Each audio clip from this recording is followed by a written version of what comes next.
तो देखिए यूपीएसआई में आपका एक टॉपिक है मूल विधि में जनहित याचिका, ठीक है, इसको ही बोलते हैं पीआईएल। तो बहुत छोटा टॉपिक है और 1 से 2 नंबर के क्वेश्चंस आ सकते हैं, कम से कम 1 नंबर तो मानिए कि 1 नंबर के क्वेश्चंस यहाँ से होंगे। बहुत आसान टॉपिक है। तो जनहित याचिका यानी इसको पीआईएल बोलते हैं। तो पीआईएल कौन कौन दाखिल कर सकता है? तो ये कोई एक व्यक्ति हो, कोई एनजीओ हो या नागरिकों का कोई समूह है, न्यायालय में ऐसे मुद्दों की मांग करता है जो एक बड़ा सार्वजनिक हित से जुड़ा मुद्दा हो। देखिए पीआईएल क्या होता है या जनहित याचिका क्या होती है? कोई भी एक मुद्दा जो आपको लगे कि इसमें कई लोगों का हित जो है इस मुद्दे में शामिल है, तो आप जो है एक याचिका लेके चले जाइए सुप्रीम कोर्ट, ठीक है, कि फला मैटर है, इसमें कई लोगों की जो है वो हित जुड़ा हुआ है। जैसे सार्वजनिक स्थान पे धूम्रपान हो गया, जो पर्यावरणीय चीज़ें होती हैं उस पे, कि जंगल है, जंगल को काटने जा रही है सरकार, वो पीआईएल का मैटर बन सकता है, ठीक है। तो ये होता है जनहित याचिका कि समाज के एक बड़े वर्गों को कोई चीज़ प्रभावित करती हो, उस मुद्दे पे आप चले जाएं सुप्रीम कोर्ट, ये हो जाता है जनहित याचिका, ठीक है।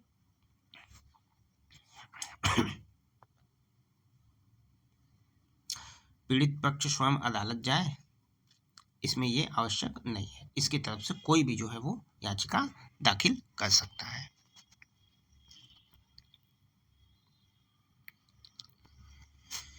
जो मेन फैक्ट है यहाँ पे आपको बताया जा रहा है। जनहित याचिका का पहला वाद कौन सा रहा है? तो मुंबई कामगार सभा वर्सेस अब्दुल्ला भाई 1976, ठीक है। तो जनहित याचिका का पहला वाद रहा, ये आपको फैक्ट याद रखना है। और इसी बात में क्या अभी निर्धारित किया गया था? सर्वजन सुखाय की भावना लोकहितवाद का प्रमुख लक्षण है। तो पूछ दे लोकहितवाद का प्रमुख लक्षण क्या है? तो सर्वजन सुखाय, ठीक है। पहला वाद कौन था? मुंबई कामगार सभा।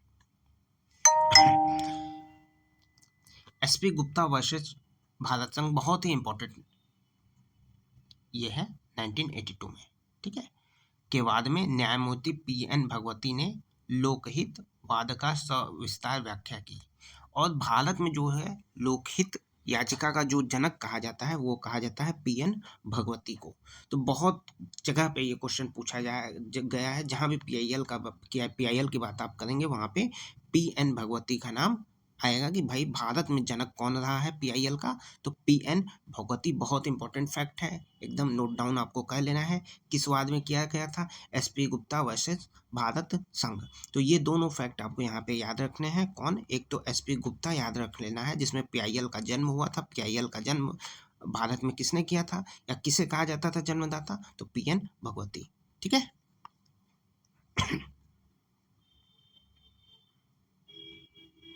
लोकहितवाद का दुरुपयोग रोकने के लिए कुसुमलता वर्सेस भारत संघ 2006 के मामले में उच्चतम न्यायालय ने निम्न सीमाएं निर्धारित की। देखिए इस वाद का बहुत सारा जो है मिसयूज होने लगा कि कोई फैक्ट्री अगर सही में सरकार लगा रही है कि लोगों का हित हो, तो उसमें भी कई लोग पहुंच जाते थे कि इससे लोगों का अहित होता था, ठीक है।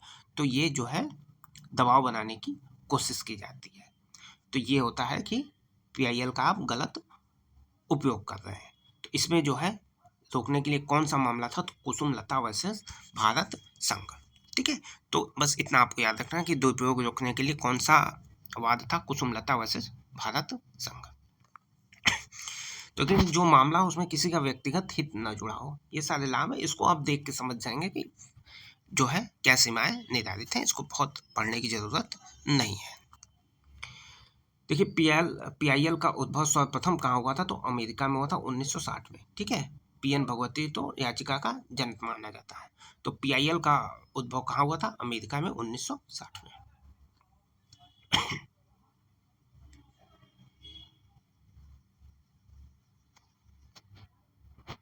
जनहित याचिकाओं को केवल उच्चतम न्यायालय में भारतीय संविधान के अनुच्छेद 32 के अंतर्गत और उच्च न्यायालय में 226 के अंतर्गत दायर किया जाता है। तो पीआईएल की कौन सी धारा हो गई? 32, 226। 32 में कहाँ जाएंगे? एससी जाएंगे सुप्रीम कोर्ट। 226 में कहाँ जाएंगे? हाई कोर्ट, ठीक है।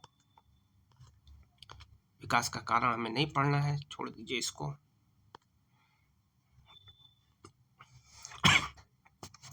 देखिए कुछ मामले जो हैं जनहित याचिकाओं से आए हैं उनको आपको यहाँ पे देख लेना है।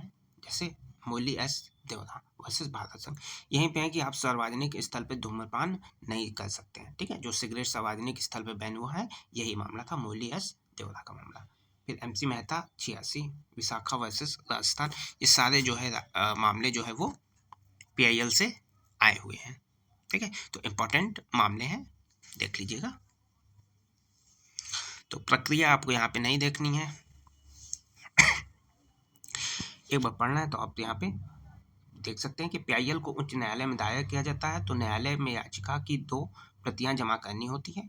याचिका की एक प्रति अग्रिम रूप से प्रत्येक प्रतिवादी को भेजनी पड़ती है। प्रतिवादी यानी जो अगेंस्ट में होता है, ठीक है, जिसके विरुद्ध लाया जा रहा है।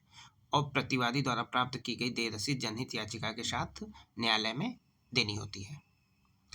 जनहित याचिका को सर्वप्रथम सर्वोच्च न्यायालय में दायर किया जाता है तो न्यायालय की याचिका को 5 प्रतियां जमा करानी होती हैं।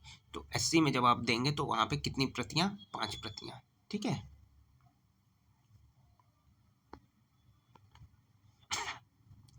निम्न मामलों में जनहित याचिका नहीं दायर की जा सकती है, देख लीजिएगा। मकान मालिक, सेवाओं, पेंशन, चिकित्सा इत्यादि मामलों में PIL नहीं दाखिल। तो PIL से संबंधित यही सारे जो हैं वो थे। चलिए